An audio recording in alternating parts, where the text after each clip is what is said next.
Assalamualaikum warahmatullahi wabarakatuh. Alhamdulillah wassalatu wassalamu ala rasulillah. Sahabat yang dicintai Allah, siapa di antara kita yang tidak pernah marah? Saya yakin semua pasti pernah marah. Tetapi kita perlu tahu bahwa ada penggalan hadis Nabi SAW ketika Nabi mengatakan kepada sahabatnya, La taghdab, jangan marah. Ini penggalan sebuah hadis yang sangat terkenal. Jika kita ingin mengikuti petunjuk Nabi, maka hendaklah kita mengetahui rahasia marah. Dan mengapa harus marah? Karena perintah Nabi, la taghdab, jangan marah.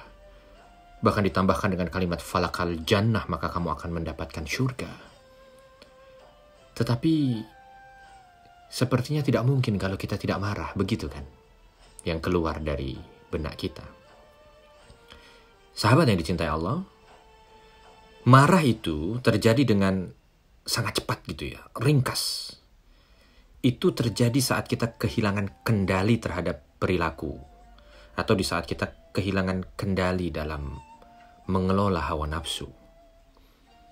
Kita marah ketika melarang dengan kalimat, perilaku, atau sikap. Ya, itu kadang-kadang begitu. Jadi kita hadir marah itu ketika kita itu lepas kendali. Contoh, jika jalanan penuh dengan mobil macet, jangan marah. Perintahnya begitu. Karena kemarahan kita tidak akan mengubah lampu merah menjadi hijau, macet menjadi pudar. Maka jangan marah. Karena marah itu akan membakar emosi, menambah tekanan darah. Contoh lain, jika kita terlambat karena padatnya kendaraan, jangan marah. Karena itu tidak akan menghantarkan kita, membuat kita tepat waktu. Tidak, jangan marah. Tapi katakan, qadarallah wa ma syaa fa'al. Bahwa apa yang sudah ditakdirkan Allah pasti terjadi. Selanjutnya, tinggal kita harus datang lebih awal. Ketika kita ingin melewati jalan yang mungkin biasanya macet, kan begitu. Jadi kita mencoba untuk melihat segala sesuatu yang hadir sebagai reaksi awal terhadap apa yang ada pada kita, ya kita harus mampu untuk bisa mengendalikan hawa nafsu kita.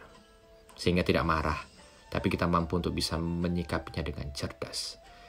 Kadang-kadang ada omongan-omongan yang tadinya awalnya cerita, nyaman, enak, tapi lama-lama membakar emosi gitu.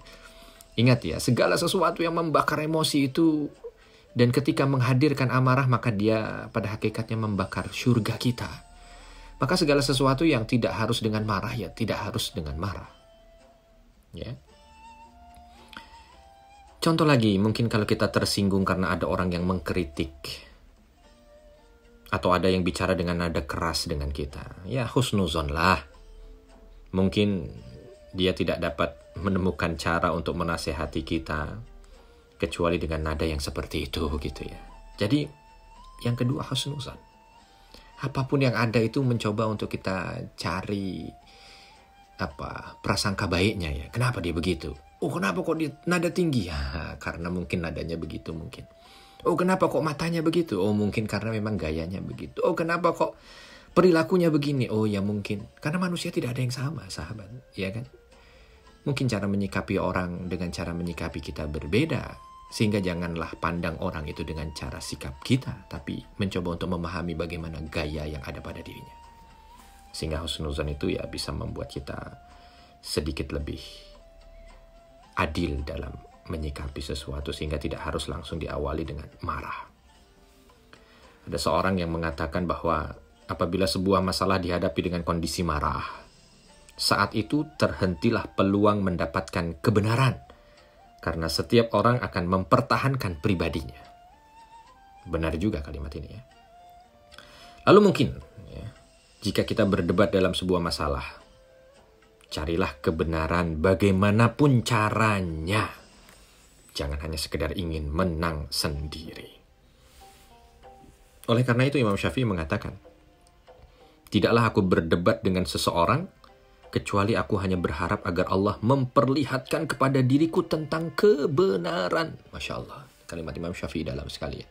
Jadi ketika ingin berdebat, berbicara, diskusi, mencari solusi, yang ada dalam benak Imam Syafi'i bukan bagaimana pendapat saya itu bisa diterima, bagaimana saya harus menang, tidak. Tapi bagaimana dengan ini Allah berikan kebenaran. Allah nampakkan kebenaran. Karena memang doanya kan begitu ya. Allahumma arinal haqqa haqqa warzuqna tiba. Ya Allah, tunjukkan kebenaran itu adalah kebenaran bagaimanapun caranya, dan mampukan aku untuk bisa mengikutinya. Kan begitu.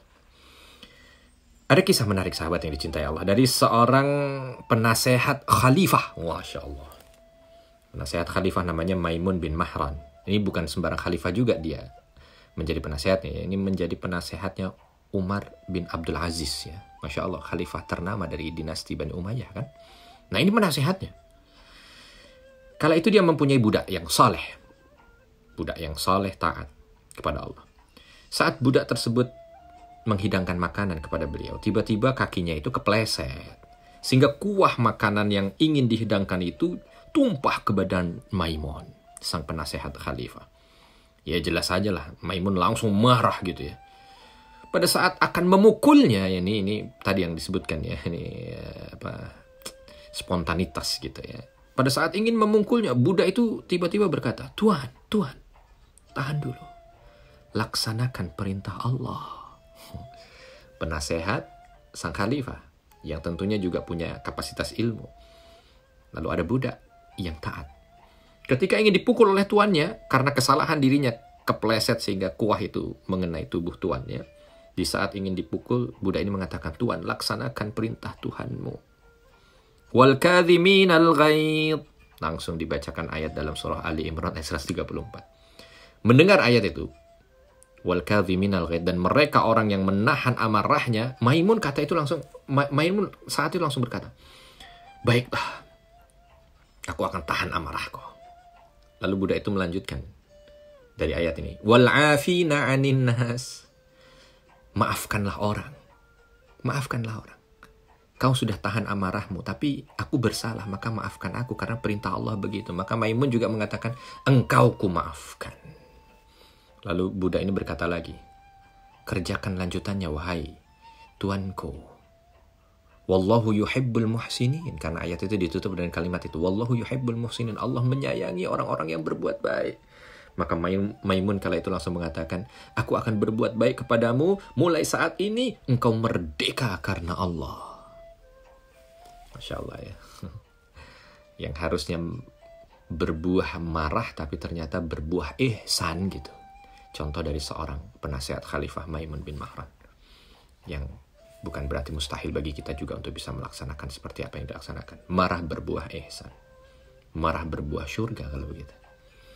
Rasulullah SAW memberi kabar gembira bagi orang yang menahan marah. Ya. Dalam sebuah hadis riwayat Abu Dawud, beliau bersabda, siapa yang mampu menahan amarahnya, padahal dia mampu untuk melampiaskan kemarahannya, maka Allah akan memenuhi hatinya dengan iman dan rasa aman. Masya Allah. Maka jika kita terbiasa marah terhadap apa yang kita tidak sukai, tidak akan terbuang kemarahan itu di dalam diri kita. Orang yang mudah marah ketika dia dihina, sebenarnya memang pantas untuk mendapatkan penghinaan. Tetapi ketika dia mampu untuk menahan amarahnya, sebenarnya dia sudah mendapatkan syurganya. Ada orang bijak berkata, kamu akan belajar dari kehidupan ini jika kamu memperhatikan seorang pemadam kebakaran. Dia mampu untuk mematikan api, tidak dengan api. Masya Allah. Mudah-mudahan Allah Subhanahu wa Ta'ala berikan kebaikannya kepada kita dunia dan akhirat. Saya Arifin Nugroho untuk sahabat sekalian. Assalamualaikum warahmatullahi wabarakatuh.